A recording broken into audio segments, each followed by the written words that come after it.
Hello and welcome to the new graduate and professional student orientation.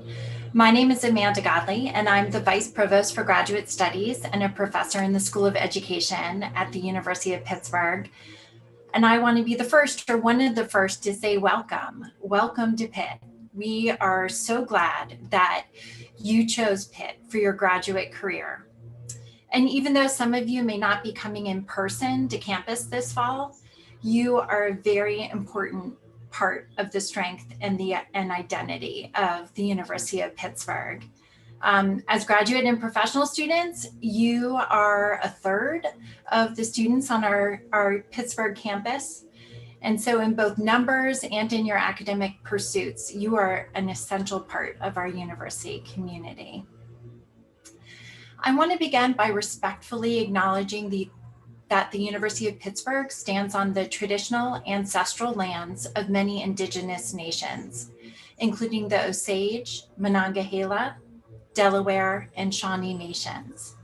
The process of knowing and acknowledging the land that we stand on, whether physically or virtually, is a way of honoring and expressing gratitude for the Native people who are on this land before us.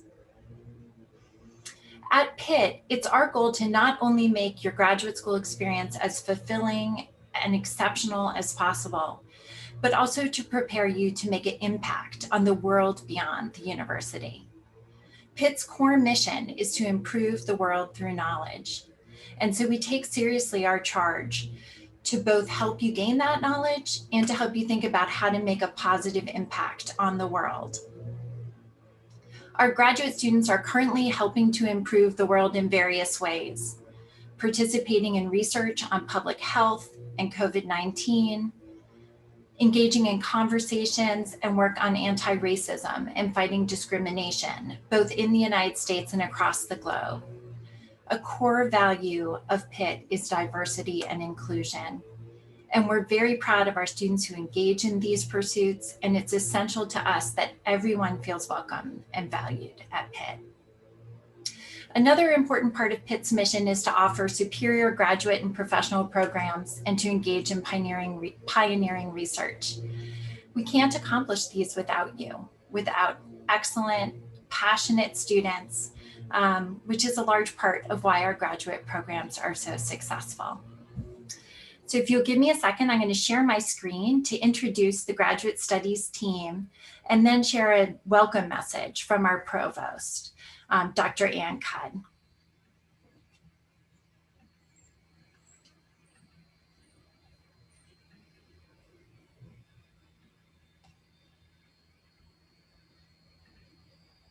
All right.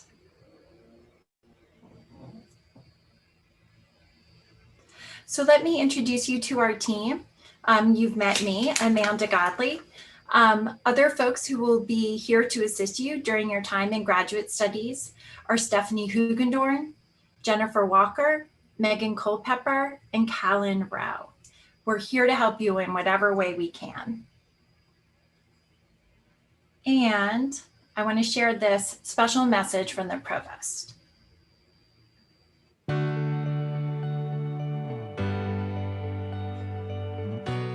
I want to warmly welcome all the new graduate and professional students to the university. As a Pitt alumna myself, I can tell you that I found my educational experience here to be life-changing. I earned my doctorate and 2 master's degrees here at Pitt, and I remember the hard work, deep friendships, and incredible teachers and mentors who touched my life along the way. I know that you will be successful, especially as you engage fully in your classes and reach out to all the people and resources around you at Pitt. We are committed to preparing you for lives of impact through educational experiences tailored to your specific goals and needs, no matter where you are in the world. Everyone is here to help and answer any questions you might have, and to help you realize your highest ambitions. Hail to Pitt.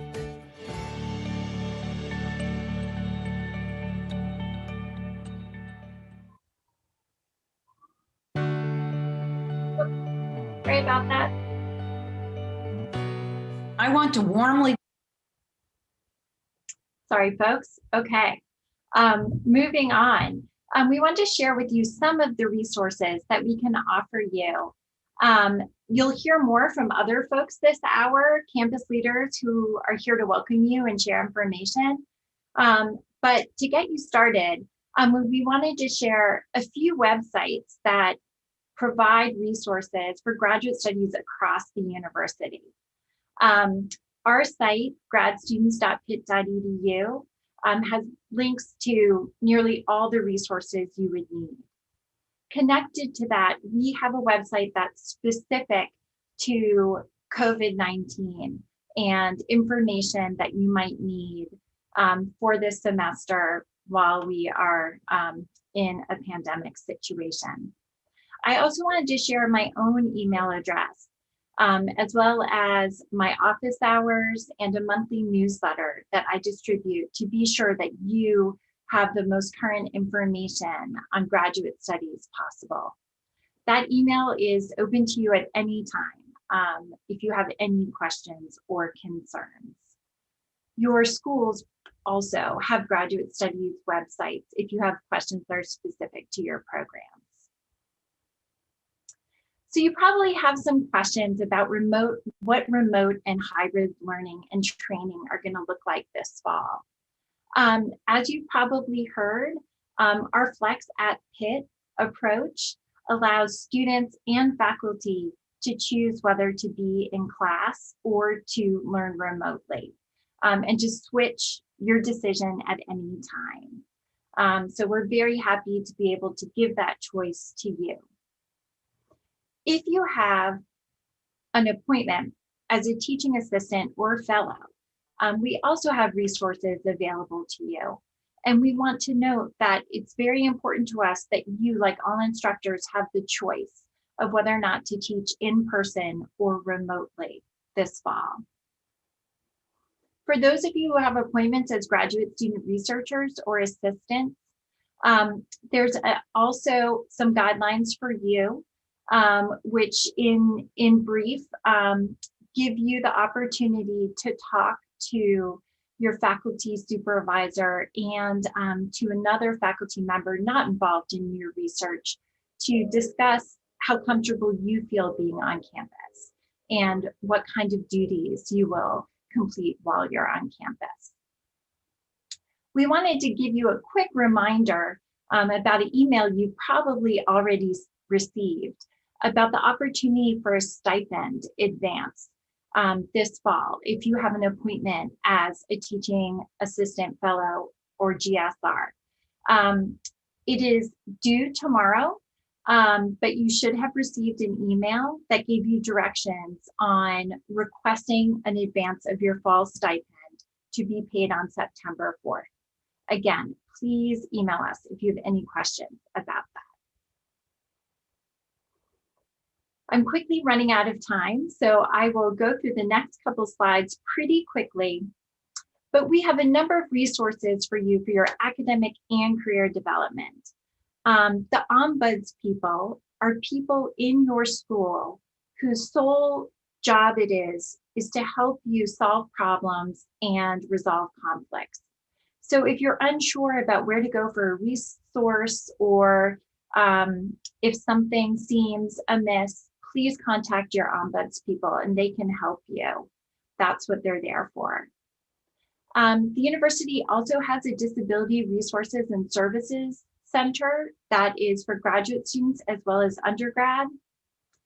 And the third bullet point, we're very excited to share that we have a Pitt-specific kind of LinkedIn network for you to connect with other students and faculty. A couple other things that you'll learn about is the National Center for Faculty Development and Diversity, which can give you support on your writing and academic pursuits.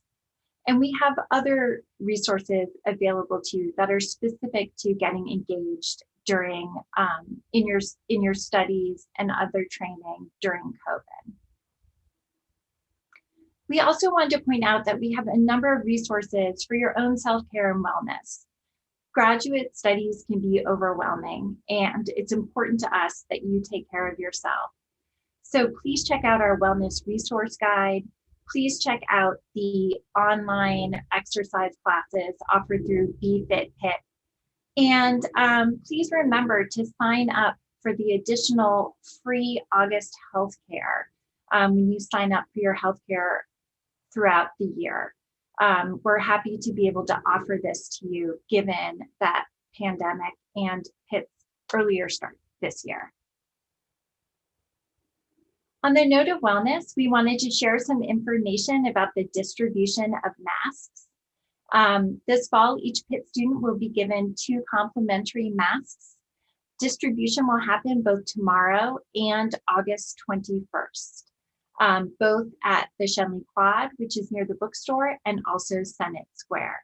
So please, if you're around campus, pick up your masks. So just to give you a quick preview of our agenda, you're going to hear in the next hour from some campus leaders who will share more resources with you and welcome you. And then from 4:15 to 5, we will have 2 different breakout sessions where you can choose what topic you'd like to discuss and learn more about. So without further ado, excuse me, my mouse is having difficulty operating.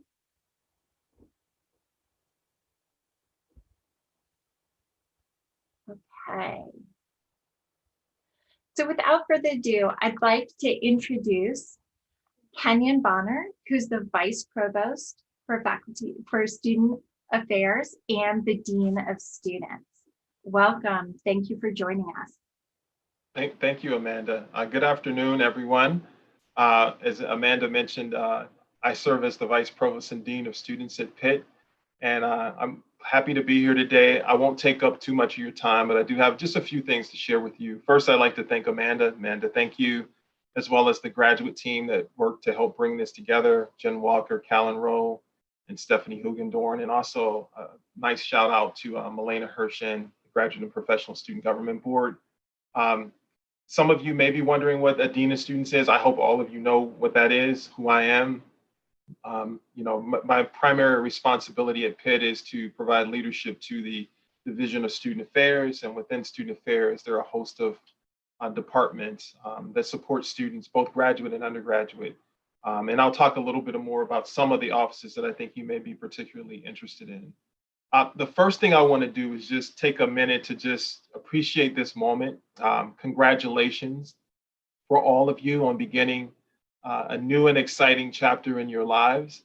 I think many of us who will be speaking today can remember our first orientation or first year in graduate school. And so I just want to say it's a big accomplishment. It's a big deal, and you should be very proud of being accepted into one of our graduate and professional programs. That's a huge achievement in and of itself. And we are particularly happy that you chose the University of Pittsburgh, and look forward to working with you for the next few years, as well as your long-term relationship with the university. So let's talk about that for a second. This is a major life transition for many of you. And sometimes when we get to this point in our life, we may doubt ourselves. And I think Amanda touched on this a little bit. And sometimes you may wonder why you are here, whether or not you will be successful here. I know I can't do this virtually, but I just want you to think about it. How many of you are feeling some sort of anxiety, or you're questioning whether or not you can be successful here, whether or not this is the right place for you. Um, it probably resonates with a lot of you. When we've done this in person, a lot of people raise their hands, and I appreciate that honesty. You know, a lot of times we get into these positions in graduate school or even in life, professional positions, and the imposter syndrome kicks in. It is real for both students, faculty, and staff alike. And many of us have experienced this, and I think some of you are experiencing it as well. And I think it's also helpful for you to know that this is something that the people sitting next to you or on the screen next to you have the similar feelings that you do. I just want to assure you, and I don't think we can say this enough, that you have everything you need to be successful in your program. Whether that's a master's degree, a doctoral degree, professional degree, you're here for a reason, and you have what you need to be successful. You were chosen for your particular program because we believe you had all of the talent, the skills, the wherewithal to be successful. And I want you to know that all of you belong on this campus. That's not always evident depending on who you are, and it always helps from when someone says that to you. So I just want to say that to you. I can't say it enough. I mean, if you're anything like me, those were some doubts that were in my mind in both levels of graduate education. The other thing that I want to say is that we appreciate all of you for what you're bringing to our community. Above everything else, we are a community, and we're only as good as really the diversity in that community. So I appreciate everything that you're bringing to our campus, your experiences, your talent, your knowledge. That will help us be a better institution. It'll help our programs, and it'll help us educate our undergraduate students as well. This is a community where we value that diversity of thought, perspective, individual diversity. And so we welcome you into that community in that spirit. So let me talk about a little bit of the things that I think may be helpful to you as a graduate student. We talk to our undergraduate students about getting involved. That's really important for you as a graduate and professional student. So there are a number of activities, both at the graduate level, as many student organizations that are representing different facets, different programs, different disciplines. And I encourage you to seek those out, and you'll hear a lot about those today, and participate in that. The sooner you do that, the more connected you'll feel, and you'll begin to meet other people as well. And I think that's particularly important in this environment. As it relates to student affairs, we do provide programs and services that support students, both undergraduate and graduate. That's really important. Our job in student affairs is to provide these experiences, these offices, these programs to enhance your physical, emotional, and mental well-being. One of those programs and offices is the University Counseling Center, and you'll hear from Jay Dar a little bit later about the Counseling Center. I'm going to encourage you as a Dean of Students to take advantage of those services that we offer. We will be providing those services, telehealth, telemental health this year. But Dr. Dar will talk to you about all of the opportunities for you to get involved and for you to reach out to those services that we have on campus at the graduate level and professional level. Also, we have some tips for staying well while you're on campus. That should be really helpful to you as you're navigating your time here at Pitt.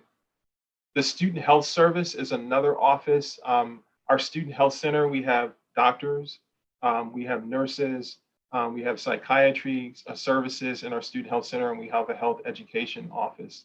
So I know we've all been inundated with the conversation about COVID-19, and that's really important, and that's part of our reality this semester. But the Student Health Service also provides a number of other services for regular health needs.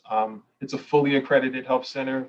We have primary care physicians that support chronic conditions, women's health care, men's health care, transgender care, psychiatric services, and physical therapy, just to name a few. So please reach out to the Student Health Center for any of the health needs that you might have. That office is there to support you as well. Just a little footnote about the Health Center. We do have a student immunization policy. If you can check their website that talks about the vaccines that we're asking students to complete as a student in our community. So that's important information for you as a graduate student. The other thing that I think is really important is our Office of Pitt Serves. We have a Civic Action Week, October 5th through the 10th, and that'll be an opportunity for you to engage with various nonprofits in the community, other university departments, and to learn more about opportunities to be civically engaged on campus. So be on the lookout for more information about Pitt Serves. The students and the university are working together to promote students to actively engage, register to vote, and then to actually vote this year. And so students will be leading that effort, but more information will be provided in the next few weeks. Our students and our Office of Pitt Serves have worked together over the years to create a Pitt Pantry. It's the food pantry. It's open to all students to gain access to healthy foods and personal care items. Right now, we're providing a no-contact pre-packaged box food for students. So if you have questions or you need assistance, please email pantry@pitt.edu for more information and request information from them, and they'll follow up. We also have what we call Thriftsburgh, which is a thrift store, which is pretty cool. Pitt students are managing that office, that store, and so we sell clothing and reuse and recycle materials that students donate. And so look out for more information on Pitt Thriftsburgh in the next few weeks. They have a lot of cool stuff over there, and students are leading that initiative. And then last but not least, I would just encourage all of you, you're in the city of Pittsburgh, there's lots to do in the city.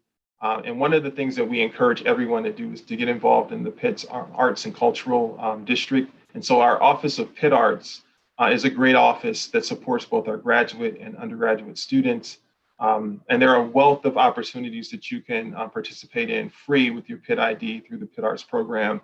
We have the Andy Warhol Museum, the Carnegie Science Center, the Mattress Factory, the Heinz History Center, and a host of other free museum visits that are accessible to you as a Pitt student. Lots of information, lots of programs, lots of offices that for you to get connected with. Those are just a few.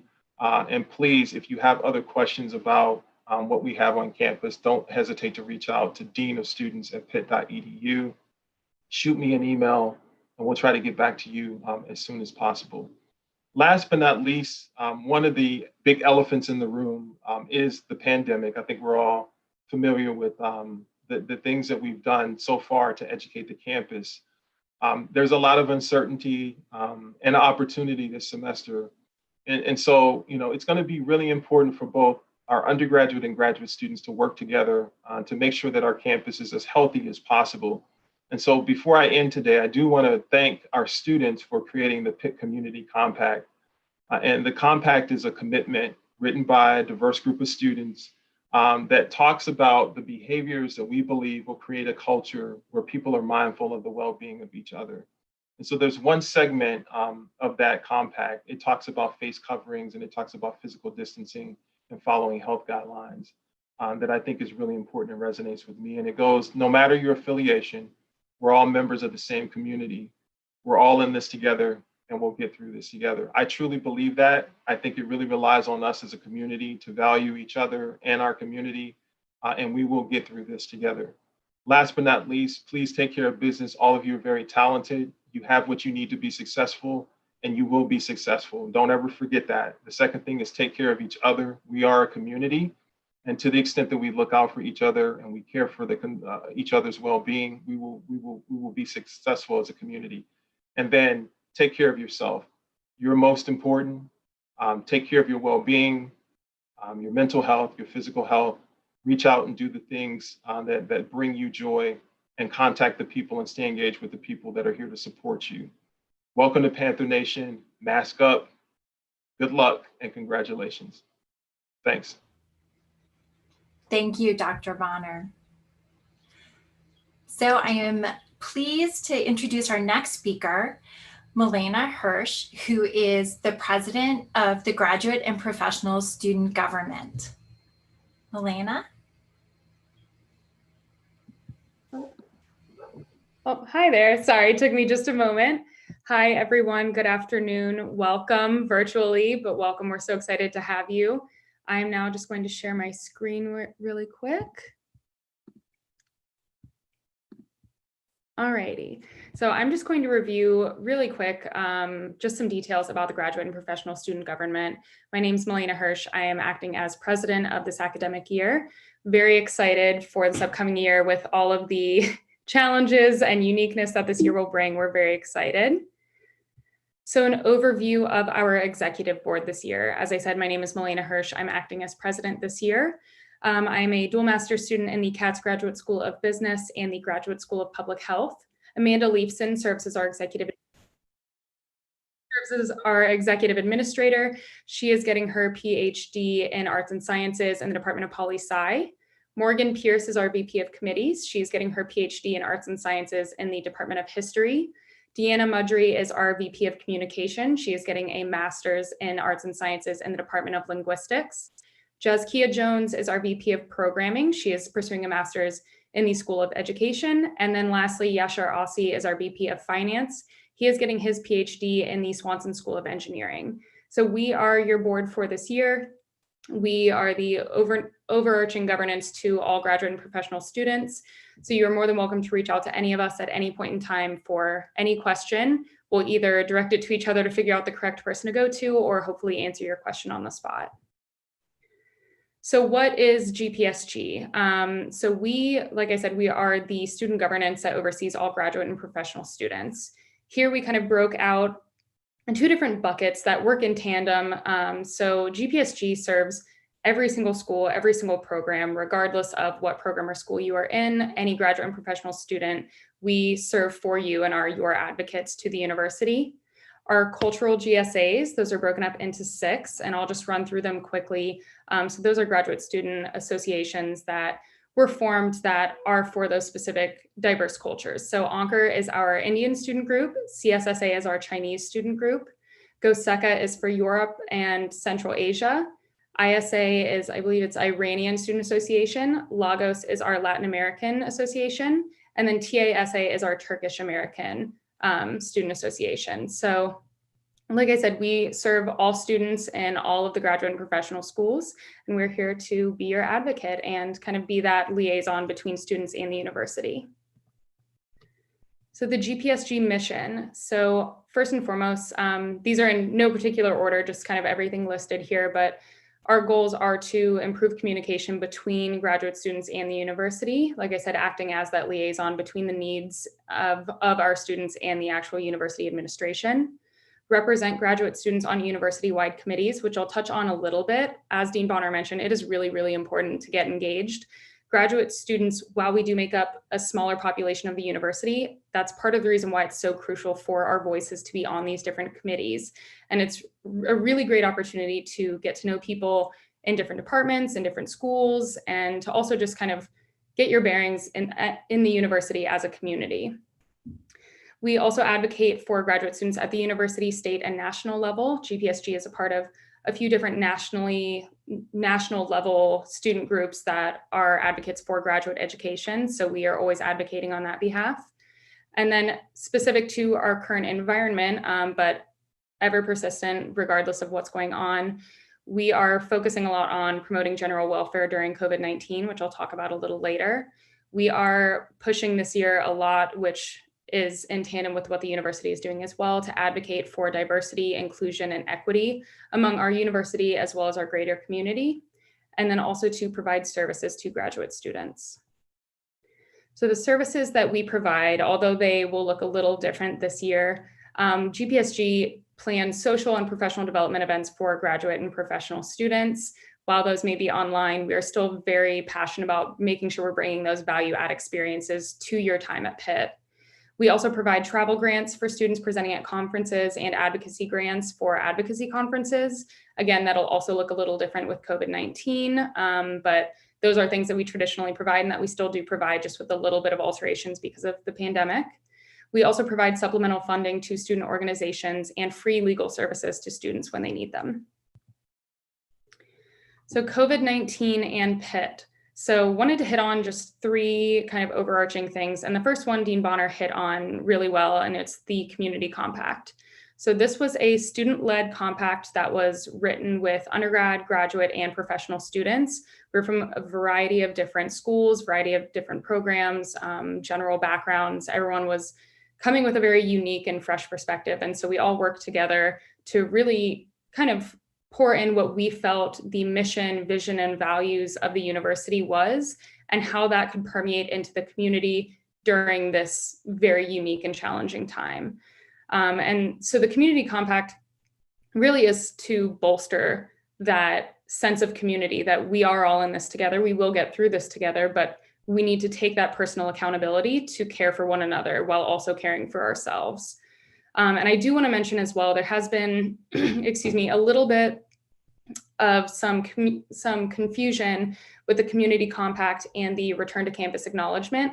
I just want to clarify that those are two different things. The community compact was student-led and student-written, but the return to campus acknowledgement is a separate piece. And as some people have said, it is not a legal liability waiver. It essentially is the same thing that you would sign if you were doing the rock climbing wall at Pitt. It's saying, I understand there's risk to me being here. But I do just want to make that clear distinction that the community compact was the student-led piece, and that really is to kind of support students and support all of us together as we're working toward this healthier environment moving forward.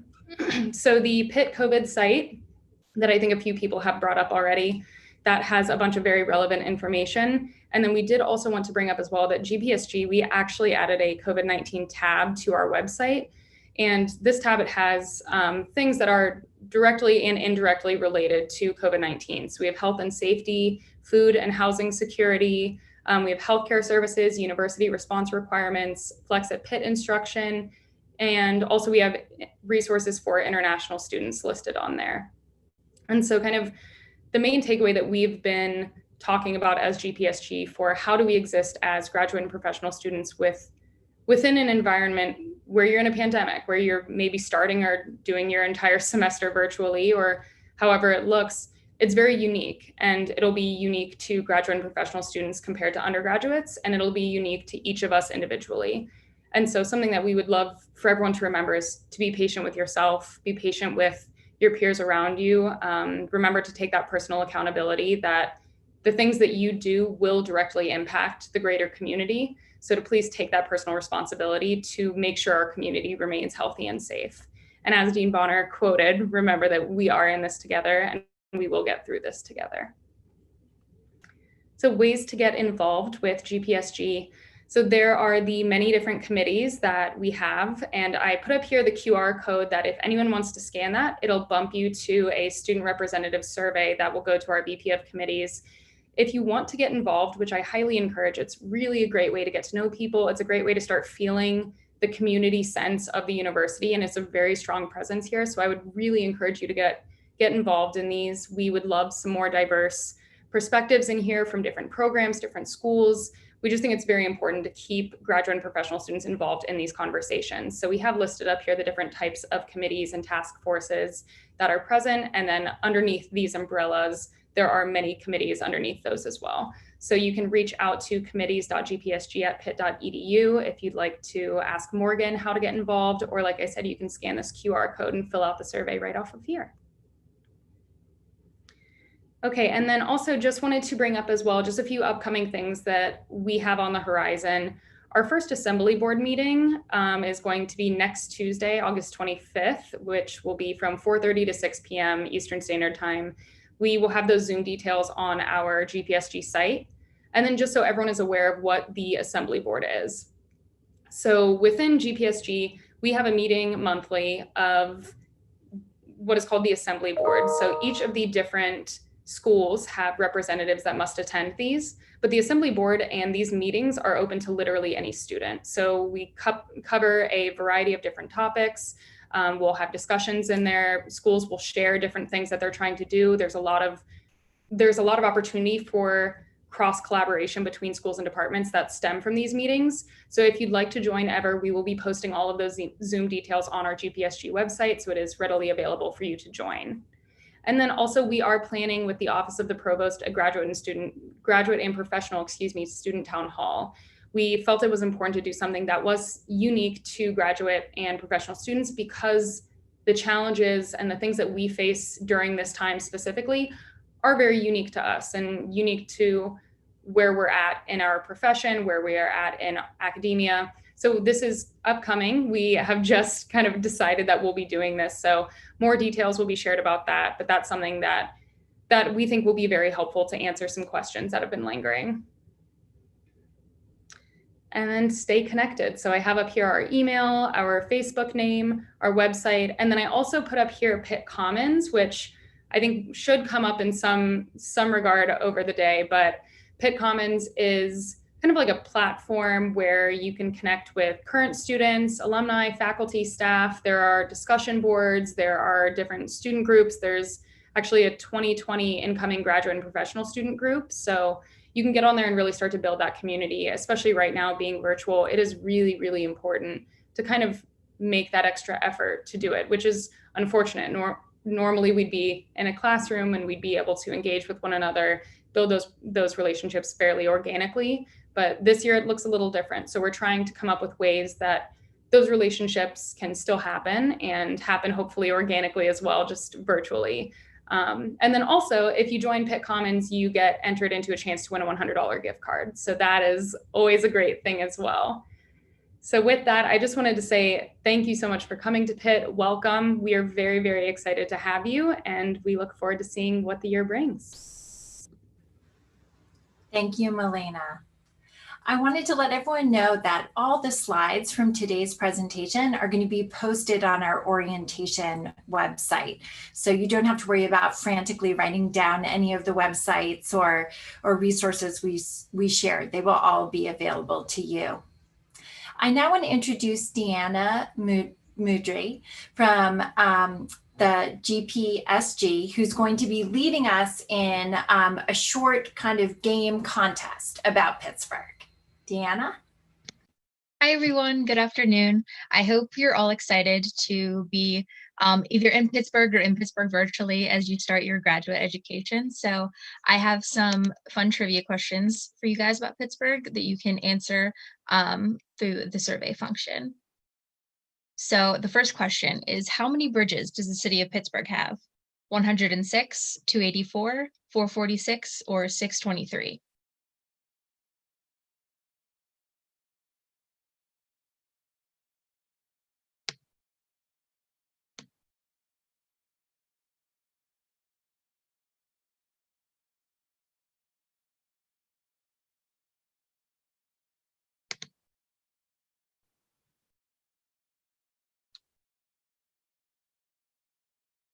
The next question is, the Cathedral of Learning is the blank tallest university building in the world. The first, second, third, or fourth?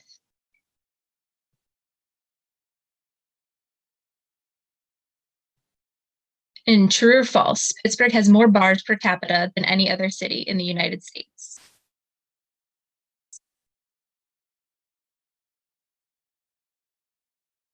Pittsburgh currently has 2 inclines on Mount Washington.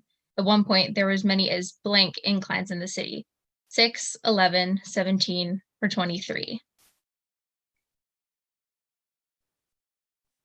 Steel from Pittsburgh was used to make which of the following iconic structures? The Empire State Building, the Golden Gate Bridge, World War II battleships, or all of the above?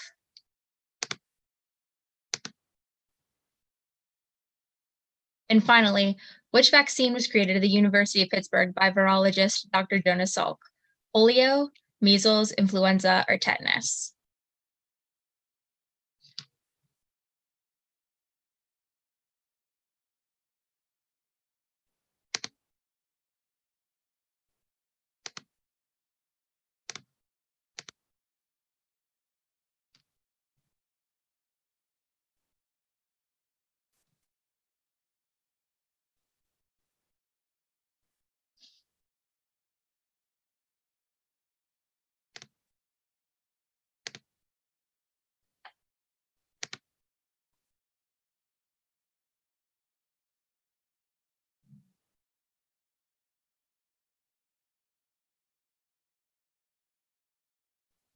So it looks like everyone, well, not everyone, but the majority of people got the first one right. There are 446 bridges in Pittsburgh. And while you guys are good, the second one was also correct. The Cathedral of Learning is the second tallest university building in the world. The first largest is the Moscow State University. And the third one is also true. Pittsburgh does have more bars per capita than any other city in the United States. Hopefully throughout this year, we'll be able to have some open up and you'll be able to explore them, because I definitely recommend going to some around Oakland, Shady Side, South Side. So it's a great thing to have here. And then for the inclines, it looks like the majority got that wrong. It's actually 17 inclines in Pittsburgh at one point. And almost everyone got the fifth one correct. Pittsburgh steel was used to make all of those iconic structures. And finally, Jonas Salk did discover the polio vaccine while at Pitt. Thanks for participating, and I hope you have a great time in Pittsburgh.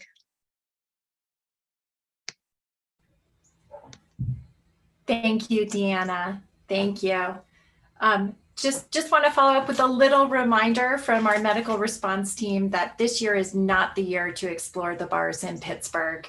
We hope you'll be here for more than 1 year once the pandemic has passed, and that'll be your time to explore more bars and restaurants.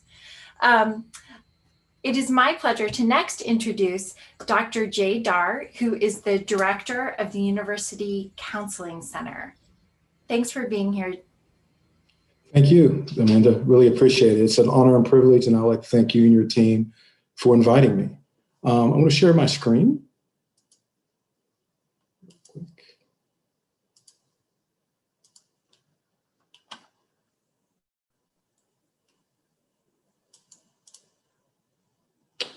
All right.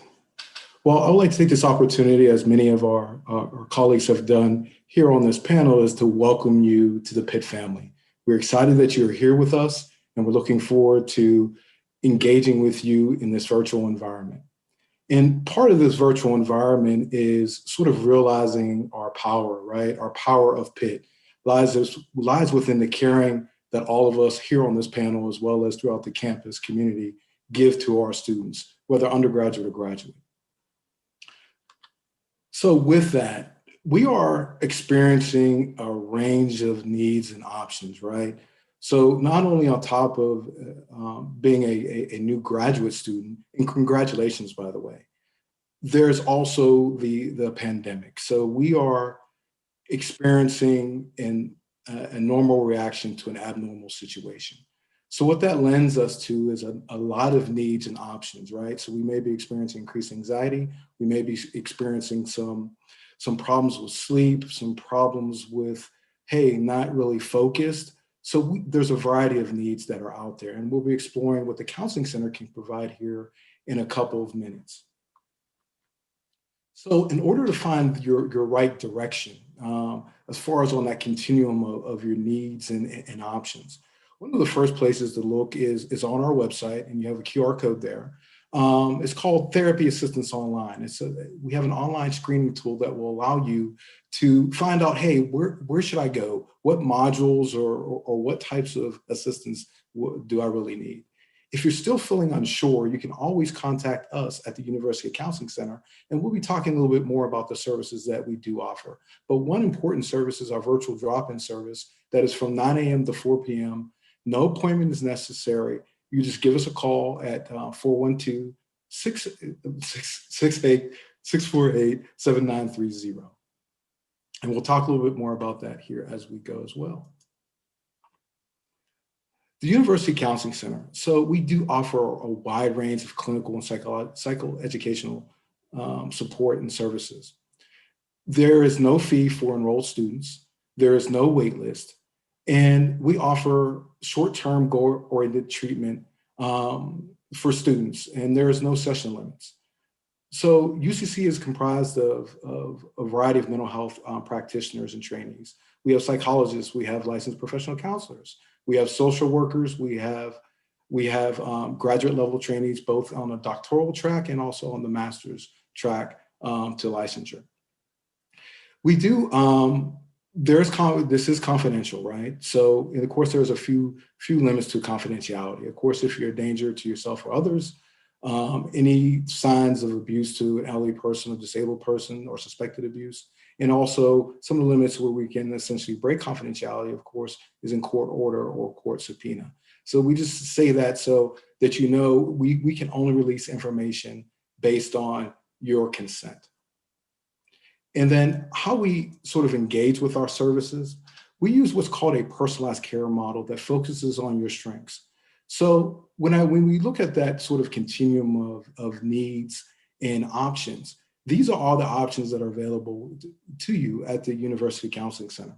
For example, you can come into our virtual drop-in and you may say, hey, look, I just need to talk to somebody for one session. We can do that in that virtual drop-in environment.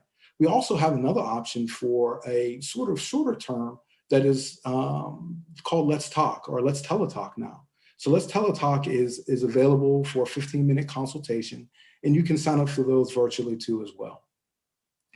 And also, if you sort of needs are long-term, we can bridge to the community through our referral network that we use called Thriving Campus. I just want to talk a little bit about some of the services that are updated. Dean Bonner alluded to this, is that during this state, as we sort of respond and continue to move through this pandemic, we will be providing virtual services. These include, of course, therapy assistance online, which I mentioned earlier, which is our drop-in service, and we'll dive into that a little bit more as well. We'll also be providing virtual wellness workshops specifically for graduate students and professional students. I mentioned Let's Teletalk, which is a 15-minute informal consultations that you can sign up for via our website. And we have also had the virtual drop-in services, which I mentioned earlier. And then we have telemental health services, which are essentially the individual and group counseling. And then we do have 24/7 crisis support, which you can call us at our phone number.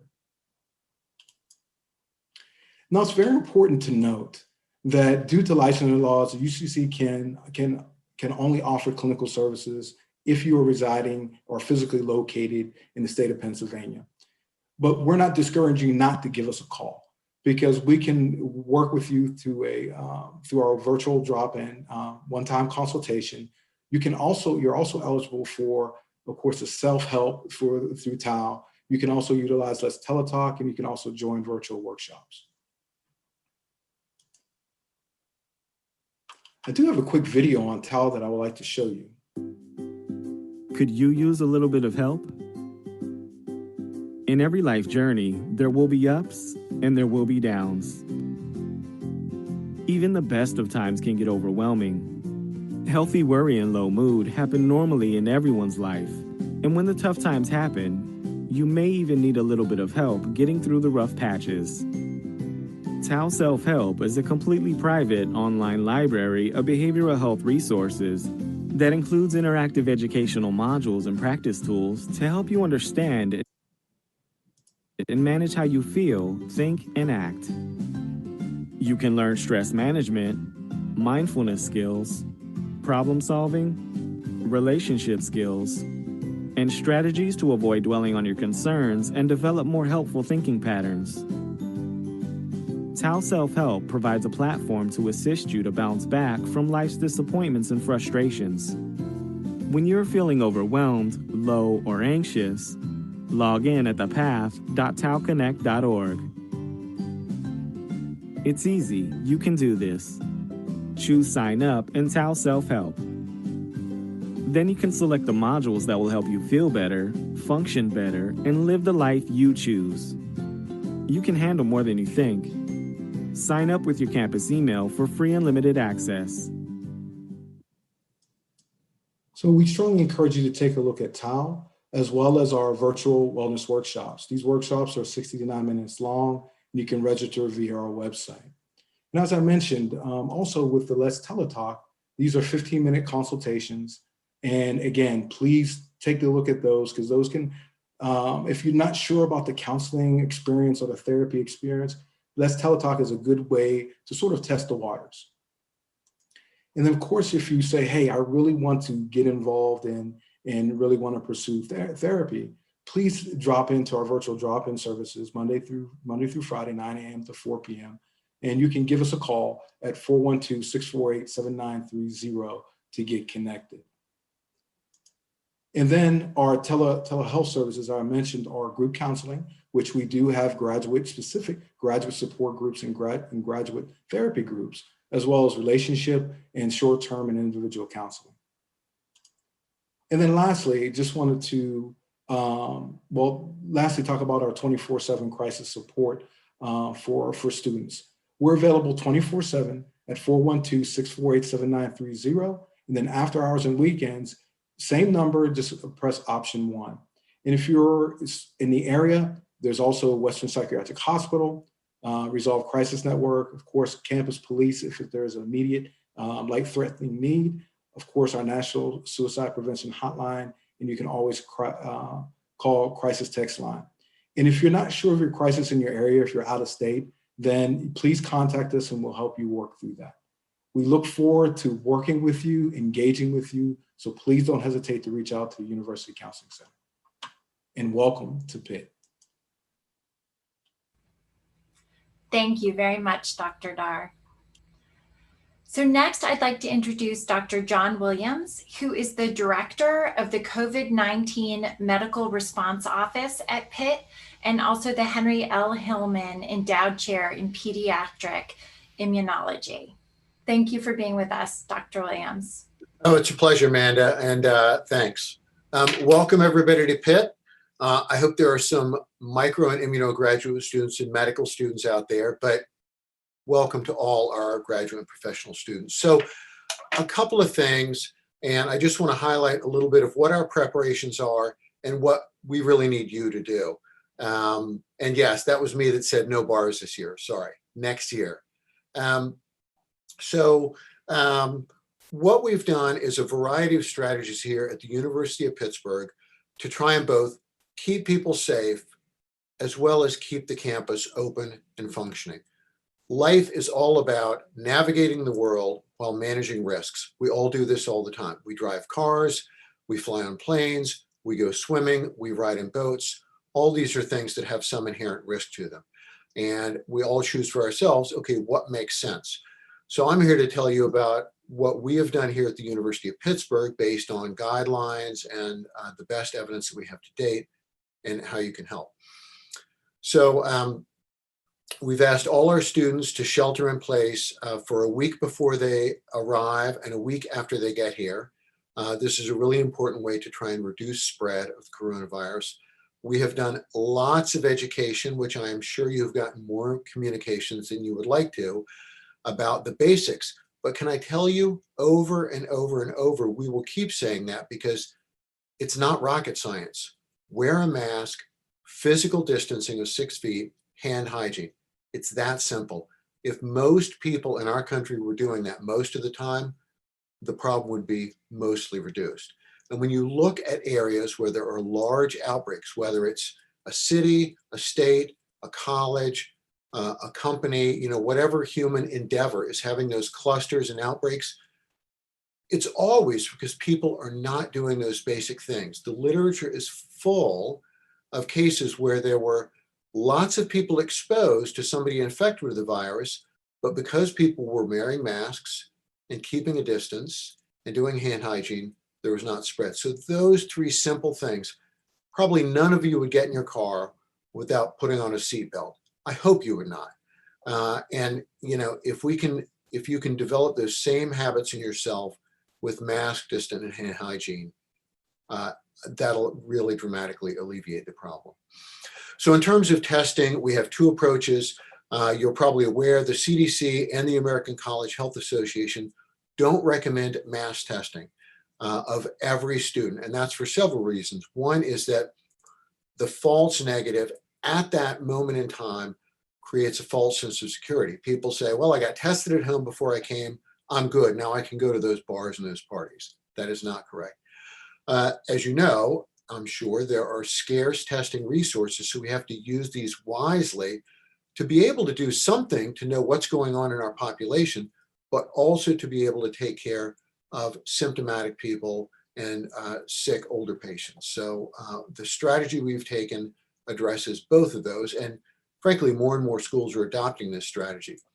We're doing what's called random systematic surveillance. So the way this works is that you take the population and you divide them into epidemiologically important groups. For us, that's mainly based on geography. Although, can I tell you, it's not where you go, it's what you do.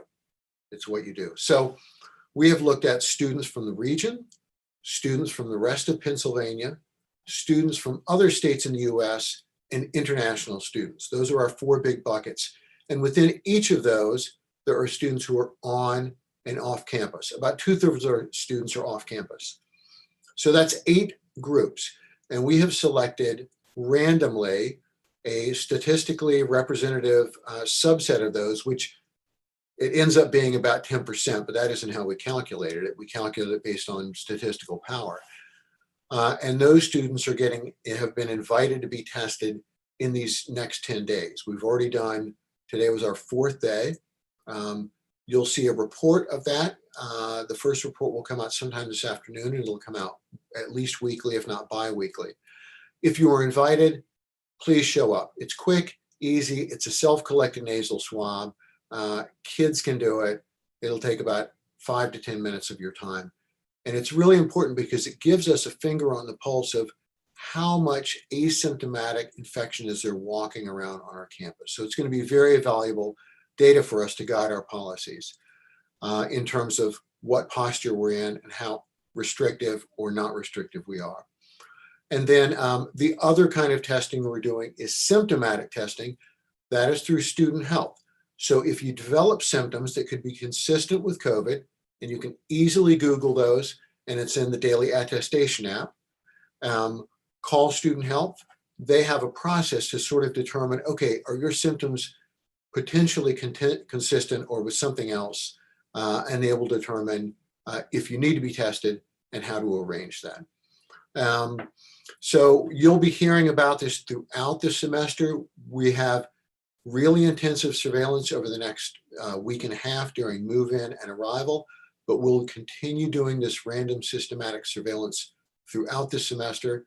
By the time the semester's over, we'll have tested about 2/3 at least of the students on and off campus.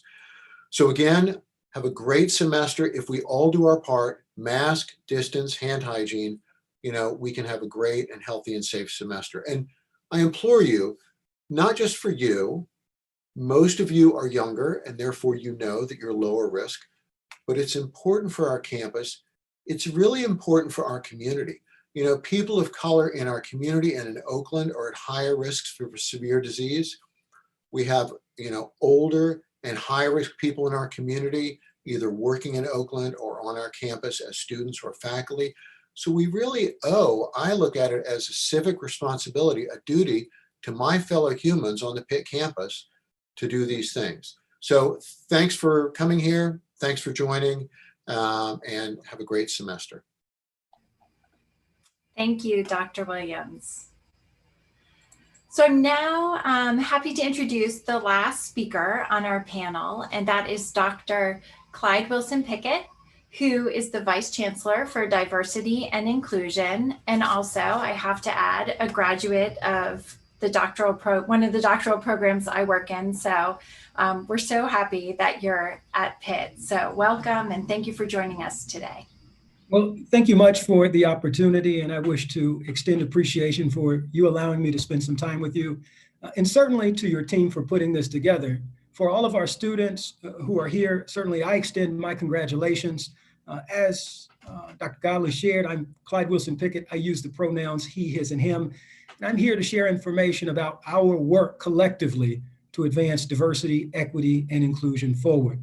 Certainly, as you begin this journey, I offer my congratulations as you are now a member of the community of the University of Pittsburgh. And certainly we think about our responsibility to move diversity, equity, and inclusion forward. They are pillars at our universities, pillar in our community, and certainly a responsibility for us all to undertake as we move our collective efforts forward. Not missed on me, and certainly this was shared by Dr. Williams, the importance for us thinking about civic responsibility and engagement in our communities. As we think about our work collectively, and we think about our responsibilities to move communities forward, and specifically ours, we have to prioritize what inclusion in action really is. For us, it provides an opportunity for us to think about support to our students and how each of us brings unique perspective, each of us brings unique background, and we work collectively to think about how we get our students to experience a more invested and inclusive University of Pittsburgh, And that really is a role of my colleagues and I at the Office of Equity, Diversity, and Inclusion. For us, whether it's our opportunity to facilitate workshops, whether it's the opportunity for us to coordinate Ethnic Heritage Month celebrations, or to look at educational seminars, review policy, or the work we do to create institutional equity, we're here certainly to support you. In action, that means a couple of things. We are committed to fostering and celebrating the differences that each of us brings to the community. As we think about our work, part of the effort of the Office of Equity and Inclusion is to eliminate discrimination and eliminate barriers so that we can promote inclusive environments for you to experience the classroom, the community, and the university in its fullest sense. Certainly part of the efforts that we undertake as an office, and I encourage you to visit us at diversity.pitt.edu, includes the endeavors of the Office of Institutional Equity, the Digital Accessibility Division of our office, the Title IX office, disability resources and services, as well as our opportunities for inclusion in programming and engagement. For those who are informed and had the opportunity to engage with the office, we just culminated a very large diversity forum where we had over 13,000 registrants and heard from national content area experts in how we can move forward with not only creating an inclusive community at the University of Pittsburgh, but beyond, and how as a university, we are committed to being an anti-racist institution. And certainly that means that we need your help, we need your investment, and we need to do all we can to celebrate and to support each other. For our purposes, as we think about our work, we prioritize those three areas: diversity, which is encompassing of the acceptance and respect of individuals, the understanding that each individual is unique. All of us have our own individual differences. And for our purposes, we want you to bring all of those to the university and be welcomed. Inclusion is the opportunity for us to create exchange for you, an opportunity for shared opportunities for authentic sense of belonging and safe and nurturing environment for all of our students and all of our stakeholders. And lastly, as we think about equity, how do we create opportunities so that the individual backgrounds and differences that make up who we are don't impact our ability to be successful?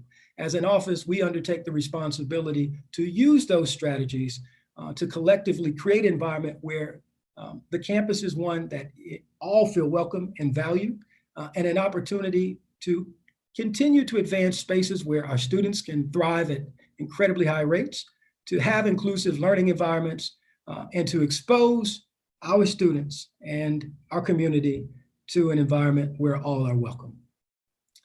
In continuing to move this work forward, certainly there are a number of resources that are available to you, whether you're a member of the Latinx community, whether you need support from our Disability Resource Services Division, whether you need support and you're a part of the LGBTQIA community, whether we're thinking about religious resources, if you're a veteran, or any number of the different demographic identifiers, I want you to know that our office is there to support you, and certainly diversity and inclusion are pillars at the university.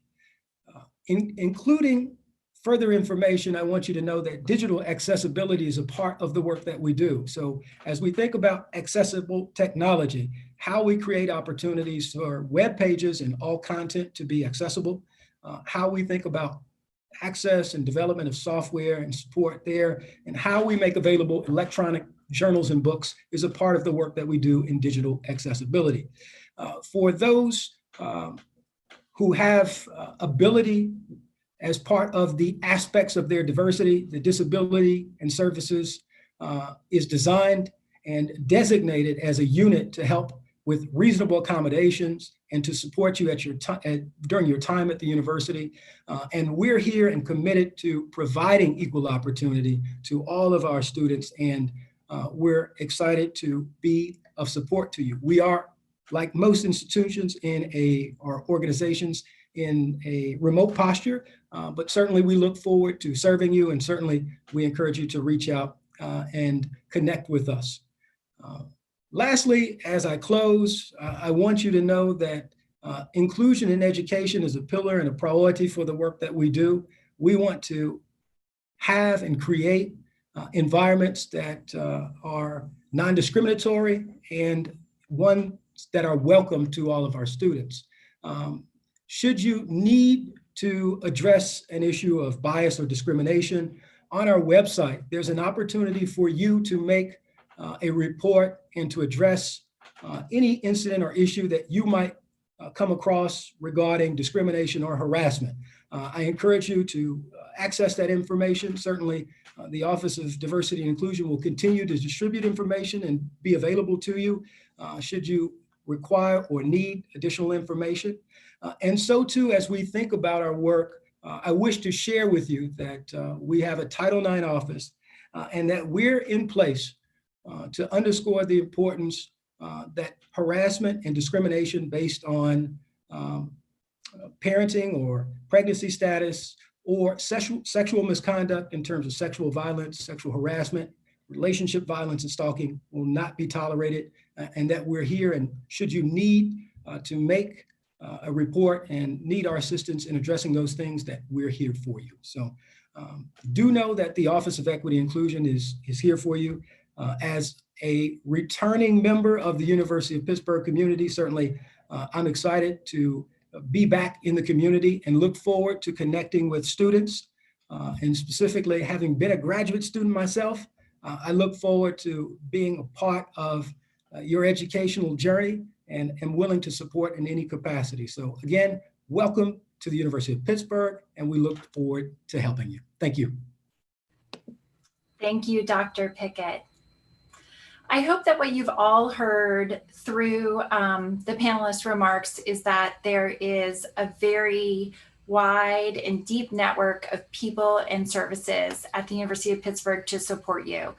That is what we're here for, and do not hesitate to ask us any question or to seek help or support from any of us. So with that, we are concluding the panel part of this orientation, and we will take a short break until 4:15. And at 4:15, we'll run the first of our two breakout sessions. And shortly, you'll see in the chat more information about those breakout sessions, just in case you don't have it in your email. That information can be found on the orientation website as well. So I want to say again, thank you for joining us today. Welcome to Pitt. I wish I could be meeting you in person, and I hope I get the chance soon. Take care.